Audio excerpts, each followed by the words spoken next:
When Apple went out on stage and announced the brand new M2 MacBook Air back in June, I had no idea just how much drama and controversy would be stirred up over the next month, and it's no doubt made reviewing this laptop properly a heck of a lot more difficult. So in this 1 month review, I'm gonna forget that drama ever happened and take a fresh look at the M2 MacBook Air, no longer comparing its faults to other MacBooks like the previous M1 model or the 14-inch MacBook Pro, and I'll instead focus on the laptop itself and what I've learned about it and enjoyed over the past month, so let's get started.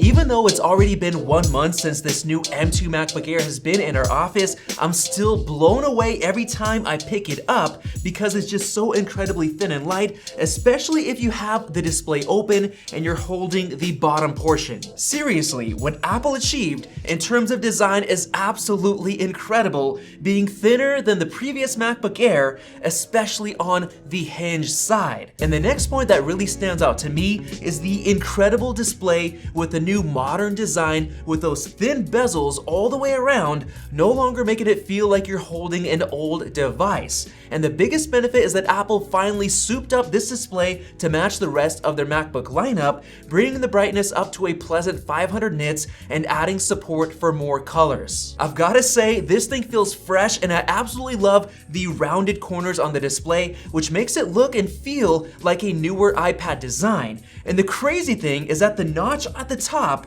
has grown on me, and to my surprise, I actually prefer the notch look because it makes it stand out from the laptop crowd.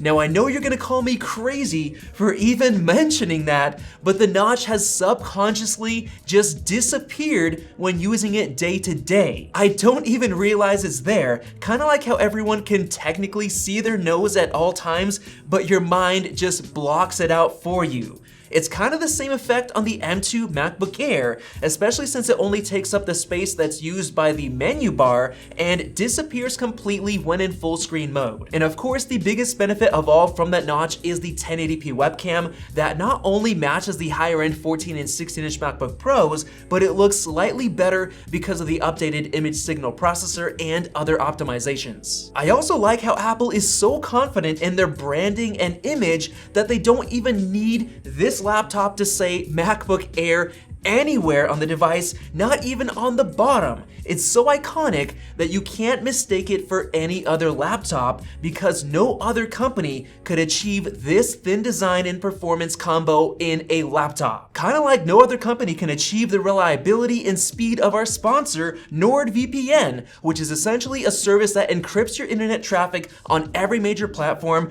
to protect your precious internet browsing data and your IP address with just one click, or even 0 clicks if you choose the auto connect option. And not only that, but while you're enjoying safe and private browsing, Nord's threat protection feature is blocking intrusive ads, web trackers, and malicious malware. And as a bonus, Nord allows you to create an encrypted connection from another country to unlock content like movies, shows, and games that aren't available in the country you're living in. Seriously, some people get NordVPN just for that feature alone. And it's also the best VPN out there thanks to having over 5,400 servers in 59 countries, which is why it's also the fastest VPN out there. So protect your internet browsing today with NordVPN by clicking the link below to save on a NordVPN plan with a 30-day money-back guarantee. Now getting back to the MacBook Air, I absolutely love the MagSafe 3 charging feature, especially since it supports fast charging and it comes with a little indicator light so you know if the battery is full even from across the room. It's literally the best way to charge a laptop ever invented, requiring only one hand to attach or detach compared to previous USB-C only MacBooks, which you have to hold down with your other hand to plug in the cable. And the other obvious benefit is that both of the Thunderbolt ports are now freed up and available for accessories at any time instead of being used up by the charging cable like before. So in terms of design, portability, and functionality, the M2 MacBook Air is a huge step up. But what about the actual performance and reliability? Well, for regular users who spend most of their time doing common things like browsing the web, the M2 MacBook Air is literally the best laptop in the business. Because of its very high single-core performance as well as all the software optimizations, it achieves the highest speedometer web browsing benchmark score we've ever seen on any computer, which means that you won't find any other laptop that'll feel as snappy as this one while browsing the web and doing basic stuff like using apps and watching media content. Now, while I am a bit disappointed in the speaker quality because of Apple's choice to relocate the speaker grills to the inside of the hinge, leading to a soundstage that isn't as wide as before, they still beat out pretty much every other laptop out there. And there's no doubt that after 1 month, I'm still upset at Apple for removing one of the NAND chips on the base M2 MacBook Air compared to the previous model, leading to slower file transfer speeds and worse virtual memory swap performance. But if you're a common user that's only going to be doing large file transfers and heavy multitasking with productivity apps every once in a while, it probably won't be a big deal for you. But what if you were thinking of buying the base M2 MacBook Air instead of a higher end MacBook Pro to get some productivity work done while multitasking like most people do with browsing the web? You likely will run into slower performance than expected, which the previous base M1 model didn't have an issue with at all. Now, there is an easy fix to this problem, and that is to upgrade the storage to at least 512 gigs,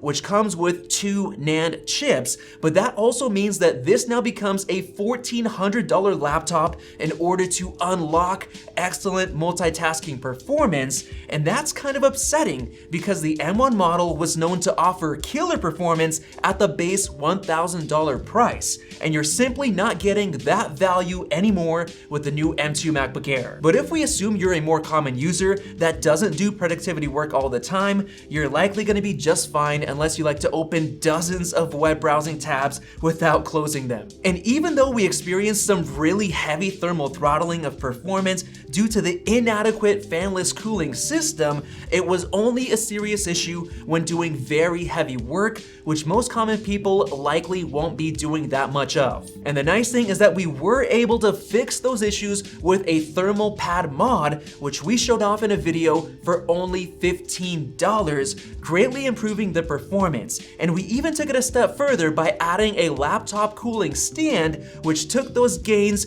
much further, getting rid of the heat soaking. So if you're interested in doing that yourself, we'll leave those links down below. But for the average user, you likely won't experience the overheating, and in that case, the completely fanless design is awesome for never having to hear fan noise again, as well as keeping the internals dust-free for many years. And as for performance without multitasking, even the base model was faster in terms of the most common 4K HEVC video editing compared to the 14-inch MacBook Pro because it comes with new encoders and decoders which take the load off of the CPU, so it's a great sweet spot for that type of work, as well as shorter programming and photo editing tasks. And as far as the battery life, the M2 MacBook Air is great, even better than the M1 model. And because the M2 chip now comes with 4 efficiency cores that are faster than before, you can now get an absolutely insane 15 hours of battery life while using low power mode without sacrificing snappy performance. So you can leave it on all the time if you'd like to. So with that said, if you look at the M2 MacBook Air from a more common average user perspective, it's an absolutely killer laptop, especially to the Windows competition,